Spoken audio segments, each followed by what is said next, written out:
On March 4, 1966, for the first time, Life and Time magazines wrote about a man named Charles Howard Schmid in their crime sections. In their articles, they published a frightening photo of a desert landscape and recounted the story of the disappearance of several young girls. The criminal in these articles had been arrested 4 months earlier, on November 11. He was an arrogant and narcissistic man who came from a wealthy family, hosted countless parties, spent his days and nights having fun, and also seemed to have a significant interest in underage teenage girls. He always loitered around girls' high schools, and the teenage girls loved him. Howard had a car, dressed like a rock star, was reckless, and his behavior had made the girls talk about him constantly. In the 1960s, literally every high school girl in the city of Tucson knew Howard Schmid. On July 18, 1942, a single mother gave birth to a baby boy and left the child at an orphanage before naming him. This infant was adopted by Charles and Catherine Schmid and named Charles Howard Schmid Jr., whom we will call Howard. Charles and Catherine owned a large nursing home in Tucson and were considered part of the wealthy class of society. From the very first day they adopted Howard, they raised him in the lap of luxury and wanted for nothing. As a child, Howard was a curious, intelligent, and polite boy. However, he paid no attention to the expectations his parents had of him. In elementary school, he studied to be at the top of his class and to be considered better than the others. Since childhood, one of his fears was being alone, so he did everything he could to get people to notice him. In high school, his grades dropped, but instead, he was drawn to sports and showed outstanding performance in gymnastics. According to his teachers, Howard got low grades but did not have a low IQ. It was simply very hard for him to concentrate. In 1960, he was invited to the state championship through his school, but did not participate in the competition. Howard Schmid lived a reckless life as a teenager, making all his peers feel that being around Howard could make life exciting. You see, it was like Howard had never heard the word no in his life and dated any girl he wanted. He loved Elvis Presley, used makeup to whiten his lips, dressed like a rock star, dyed his long brown hair black, and told everyone he was a member of a rock band. Alongside this, his demeanor was like a gentleman's, and everyone was impressed by his polite behavior. Howard's boundless freedom had mesmerized young boys and girls. He also had a special pair of boots that he had custom designed and made. The boots were black and laced up the back of the leg, had high heels, and a pointed toe. Howard wore these boots to appear taller. His height was 162 cm 5'4", and these boots added 7.5 cm 3 inches to his height. When Howard turned 21, he found out that he was not the biological son of Charles and Catherine and had been adopted. Catherine told him his biological mother's name and surname, and Howard found this woman. When he knocked on her door and introduced himself, his mother said, "I didn't want you when you were born. I didn't even want you before you were born, and I don't want you now. Get out," and then slammed the door in Howard's face. According to one of his close friends, this meeting had a bad effect on Howard, and although Howard Schmid never talked about his feelings with others, it was quite clear that he was dejected. Throughout different periods of his life, Schmid was always involved with different girls and never had just one girlfriend. He was in a relationship with several people at the same time. The girls thought they were the only person in Howard's life. Howard would tell them he loved them, and even proposed marriage to several of them. Teenage girls were his playthings, and he treated them as if he were an actor in a movie. For example, one time, to convince a girl that he loved her, he put salt in his own eyes so he could start crying and wailing. Howard Schmid looked at girls like toys and had not the slightest regard for their feelings. We don't know if Howard enjoyed the life he was leading or if he was doing all these things just to be seen. According to available information, he loved to attract attention and would even do very dangerous things to be noticed by others. The activities that he found appealing were also considered dangerous. He participated in motorcycle races, did skydiving, and had no fear of facing death. Howard said about himself, I wish I could have become a great surgeon, or a philosopher, or a writer, or any other useful person. Nevertheless, he never tried to make an effort to become a useful person. He could never concentrate, and in the background of everything he did, loud rock music had to be playing. On the night of May 31, 1964, Aline Rowe was only 15 years old. Aline was a good student at school and, like all girls her age, wanted to be part of Howard Schmid's circle of friends. Aline befriended Howard's 19-year-old girlfriend, Mary French, and met Howard through Mary. Aline's mother had recently divorced her husband, and the 15-year-old girl had moved to Tucson with her mother a year earlier. One of her favorite things to do was hiking in the desert and collecting strange rocks. Aline loved the hot sun. The warm weather made her feel alive, and she was hopeful about life. Given her high grades in school, she wanted to become an oceanographer and study at university in the future. She had blue eyes and light-colored hair. These very eyes caught Howard's attention. Howard repeatedly told Mary to bring Aline with her to parties so they could spend more time together. But Aline often refused Mary's offers. Although she wanted to attend Howard's parties, she cared much more about her studies, and at that time, she was busy with exams. During these days, Howard was always talking about murder. He told Mary he wanted to kill a girl and see what it feels like to take a human life. He wanted to see if he could pull it off. He made a list of his potential victims, and Aline was one of the people on that list. Mary, instead of trying to dissuade Howard, just made excuses that Aline wouldn't listen to her and wanted to study. Howard ordered her to bring someone that night no matter what, and Mary went back to Aline again. She insisted a lot, and finally, Aline gave in. She just said they had to wait a few hours for her mother to go to her night shift so she wouldn't find out. Mary immediately reported back to Howard, and then Howard put a shovel in the trunk of his car. A few hours later, he went to pick up the girls, and Aline climbed out of her bedroom window. Mary sat in the front, and Aline sat in the back seat next to one of Howard's friends. Together, they went into the desert in the dark of night. They walked a bit, drank alcohol, and in short, had some fun, until Howard asked Mary to go get the radio from the car.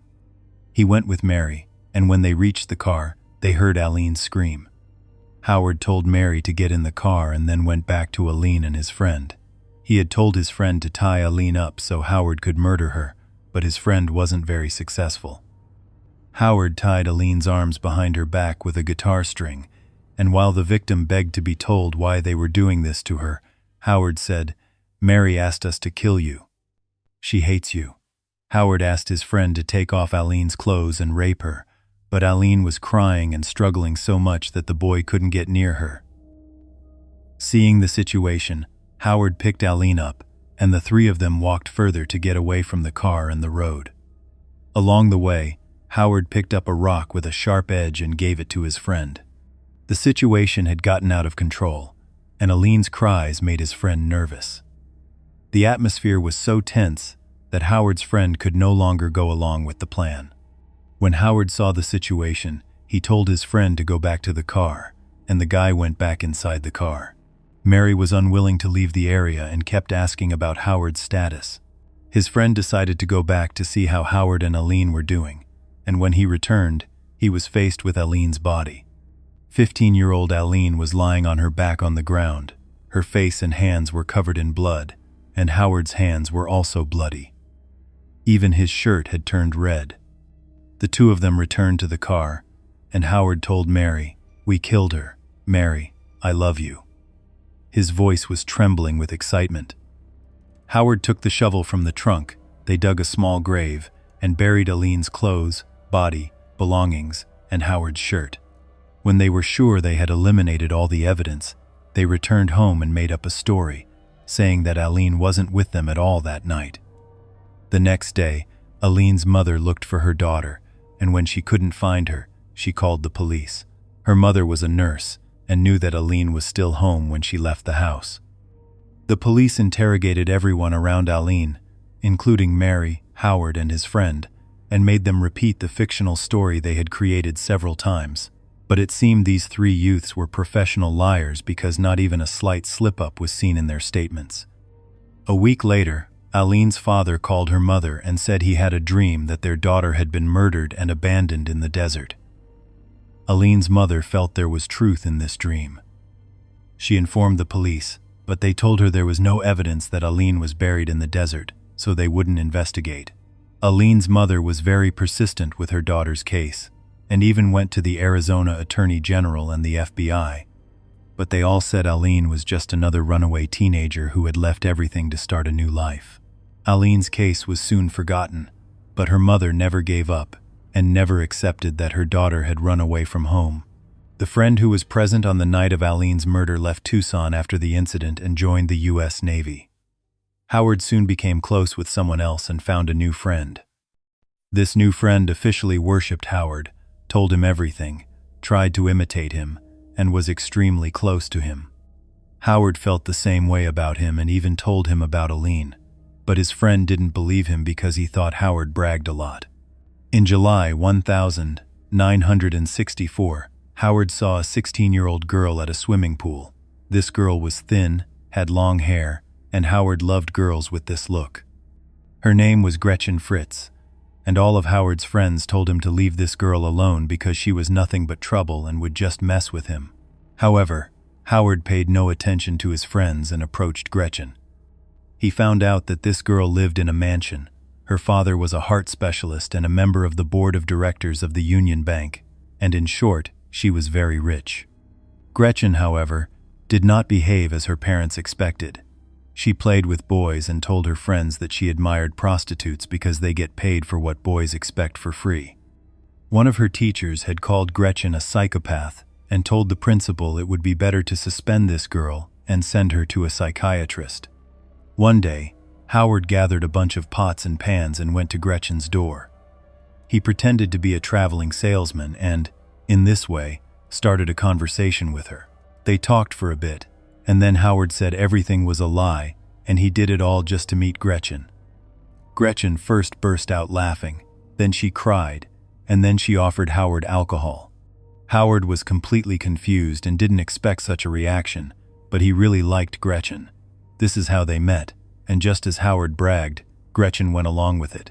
She told Howard that she was pregnant, her family didn't love her, and her brother-in-law was in the mafia. Gretchen thought her relationship with Howard was just going to be a one-night stand and then be over, but Howard told her he had fallen in love with her and never wanted to leave her alone.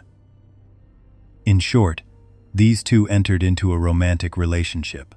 However, Howard was still involved with several other girls and proposed marriage to all of them. Gretchen and Howard always fought over these girls, and Gretchen never backed down in the fights. She argued with Howard so much that one day Howard decided to break up with her.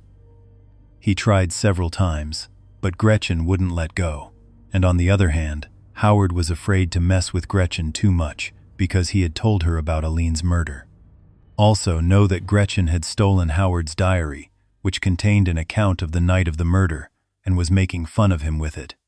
Howard became so angry that he told his friend, "Let's throw acid on Gretchen's face," but his friend said that way Gretchen wouldn't be pretty anymore, and he wouldn't like her. In short, they fought a lot, and these fights continued so much that they officially had no happy moments together. On the evening of August 16, 1965, Gretchen, at exactly 7:30, left home with her 13-year-old sister Wendy to go to an Elvis Presley concert. The girls were supposed to return home after the concert ended, but unfortunately, they never came back. Dr. Fritz, Gretchen and Wendy's father, hired a private investigator, and after a few days of investigation, this investigator was able to find Gretchen's car behind the Flamingo Hotel. This hotel was located near the desert. Traces of gravel and mud were seen on the front and back seats of the car, and the odometer showed the car had been driven 100 kilometers, about 62 miles, more than expected. Gretchen's purse was inside the car, and 20 keys, Howard's number, and personal items were seen inside. No one knew who had abandoned the car there or how long it had been in the parking lot. Due to the Fritz family's social standing, The searches conducted for Gretchen and Wendy's case were much more extensive than for Aline's, but in the end, they still reached no conclusion and announced that the Fritz family's daughters were runaway teenagers who had fled from home. The Fritz family's private investigator relentlessly interrogated Howard and his friend, believing that these two knew much more than they were saying. On the other hand, his friend didn't know what had happened to the girls. His friend kept asking Howard what happened to Gretchen and Wendy but didn't get a straight answer. He had seen Gretchen's car near Howard's house that night and was completely sure that Howard knew the girls' situation, but he didn't know if he was ready to hear it. In short, this friend questioned Howard so much that Howard said he had killed the girls inside his house. His friend didn't believe him because one of their pastimes was to make up stories about killing people. He just couldn't believe Howard wasn't lying. But Howard Schmid was completely serious. Howard had strangled Gretchen and Wendy, put their bodies in the trunk of his car, and abandoned them in a conspicuous place because he no longer cared about them. According to Howard, killing got easier each time, and he believed he was never going to be arrested. The situation had become much more serious than before, and even the Tucson Mafia was threatening Howard. It reached a point where Howard got scared and decided to return to the place where he had left the bodies and bury them. This way, the chance of them being found would be lower. He told his friend, "Let's go bury the bodies," and his friend thought Howard was bragging. He went with him, they grabbed a shovel, and when they arrived at the crime scene, the smell of decomposing flesh reached his friend's nostrils. It was then that he finally realized Howard wasn't lying. The two of them buried the bodies, and his friend felt sick. When they returned home, Howard's friend realized that the name of the girl he was in love with was written on Howard's kill list. He knew he couldn't stop Howard, so he decided to watch over the girl 24/7. It reached the point where at night he would sleep in the trash can in front of the girl's house so that Howard wouldn't go near her. The girl's father tried to chase his friend away with a gun, but Howard's friend stood in front of the gun and said that by shooting, he would only be ending his miserable life. At the same time that his friend was officially going crazy, 23-year-old Howard Schmid met a 15-year-old girl named Diane Lynch. Diane was very small and thin, and Howard decided to marry this girl just because she was petite. He proposed to her on their first date, and Diane accepted. At this time, Howard would wear a bandage on his nose and say his nose was broken, but it was a lie. On October 24, 1965, he officially married Diane. Also, know that the mole on his face wasn't real. He drew this mole on his face with cosmetics because he thought it was cool. When Howard got married, his friend, who was dying of worry for the girl he loved, became angry. He felt extremely guilty and couldn't believe Howard had forgotten Gretchen and Wendy and was busy getting married. He tried so hard to protect the girl he loved that he was arrested, and in court, he was sentenced to leave Tucson for 3 months. His friend went to Ohio to live with his grandmother, and it was there that he could no longer bear the guilt that had gripped him. He went to the police station and confessed to everything. Fortunately, he knew the location of Gretchen and Wendy's bodies, and this very fact caused his words to be taken seriously. Howard was in his yard on November 10 when the police came to arrest him. At first, he thought the men slowly circling his house in a car were the mafia. The police entered the yard, and upon seeing their uniforms, Howard immediately called his 15-year-old wife and asked her to notify his mother, Catherine. Catherine immediately came into the yard and stood in front of the police. The police wanted to search the house, but Catherine didn't allow it. She told them to bring a court order and then called a lawyer. Howard was taken to the police station, and his friend was told to come into the room. They thought if Howard saw his friend, he would confess to the murders, but he only said, "I know why you're doing this," and then insisted on his innocence. But with the evidence they had, nothing could make Howard seem innocent. His trial was set for December 13, and in the meantime, the police got a warrant to search Howard's house. By interrogating the people this man was in contact with, they found every single one of his current and former friends, and Mary French was one of them. Remember the previous friend who had joined the Navy? They found him too. When they saw how serious the matter was, Both of them told the police what Howard had done to Aline Rowe. Unfortunately, they couldn't find Aline's grave, but her mother found 2 hair curlers that Aline had worn in her hair that night at the crime scene. Aline's bones and remains were found later. The friend who had joined the Navy agreed to plead guilty to the first-degree murder of Aline. Mary French also accepted to take on lesser charges. Both of them also pledged to testify against Howard in court. His friend was sentenced to life in prison with the possibility of parole and was released after 7 years of imprisonment. Mary French was also convicted in court for complicity in murder and was sentenced to 5 years in prison. Howard's trial for the murders of Gretchen and Wendy began on February 15, 1966, and the trial related to Aline's murder was scheduled for March 15. In the trial for Gretchen and Wendy, he was convicted of 2 counts of first-degree murder and received the death penalty. In Aline's trial, due to limitations, he was convicted of second-degree murder and received a prison sentence. Howard was supposed to be executed, but in 1971, the death penalty was temporarily abolished in the state of Arizona. Howard's sentence was reduced to 50 years to life in prison. After Howard's trial and conviction, Charles and Catherine Schmid owed more than all their assets to the legal team they had hired. They were forced to sell everything they had and then lived in poverty for the rest of their lives. Howard Schmid was sent to Arizona State Prison to await his execution day. He once tried to escape from prison, hiding inside a wooden sculpture, but he was caught. Another time he tried to escape with a fake suicide attempt, but that didn't work either. In 1971, when he learned his death sentence was overturned and he would seriously have to stay in prison for the next 50 years, he tried to escape again. This time he succeeded in getting out of the prison grounds, but a railroad worker recognized him and reported him to the police. In prison, Howard changed his name to Paul David Ashley and spent all his time writing songs and articles. In the midst of this, he started reading Dostoevsky's books, and when he read Crime and Punishment, he was very surprised that the main character of this book felt guilt and remorse for killing 2 people. He walked around prison as if he were better than everyone else, and he continued this self-superiority until 2 of the prisoners stabbed him. In total, he was stabbed 20 times, and his injuries were very severe. One of his eyes had to be removed, his lungs were severely damaged, and a very deep wound was inflicted on his chest. Surgery on him was unsuccessful, and exactly 10 days after the stabbings, he could not continue. Schmid died on March 30, 1975, and his body was buried in the prison cemetery at the request of his parents. In all the news media, Howard Schmid became famous with the nickname the Pied Piper of Tucson. Just like the legend of the Pied Piper of Hamelin, Howard would lead girls who were still children after him, give them empty promises, and guide the victims towards death.